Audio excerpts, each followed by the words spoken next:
আজ অনেক দিন পর পান্তা খেতে ইচ্ছে হলো। কালকে রাতের ভাত অনেকটা রয়ে গেছিলো, তাই জন্য আজকে দেখো নিয়ে নিয়েছি নুন, কাঁচা লঙ্কা আর লেবু দিয়ে মেখে নিয়েছি। এদিকে নিয়েছি পেঁয়াজ, দেখো পেঁয়াজ এদিকে কেটেও রেখেছে, দেখো পেঁয়াজ লঙ্কা আরও লাগলে নেব।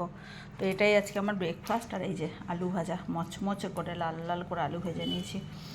তো ভাবলাম চলো তোমাদেরকে দেখাই, কদিন ভিডিও দেয়া হয়নি।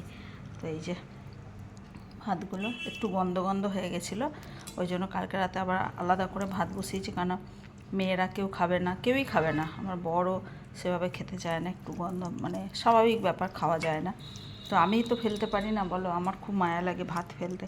তো ওই জন্য আজকে সকাল সকাল এটাই হচ্ছে আমার ব্রেকফাস্ট। চলো খাই, অনেক দিন খাইনি, তো চলো আমি খেয়ে নিই। দারুণ শুকনো লঙ্কা, দারুণ লাগে। কে কে ভালোবাসো পান্তা খেতে? আমার তো দারুণ লাগে, দারুণ। শীত, গ্রীষ্ম, বর্ষা যখনই দেবে। চলো খাওয়া দাওয়াটা করে নিই। রান্না আছে, রান্না হয়নি এখনও। টাটা।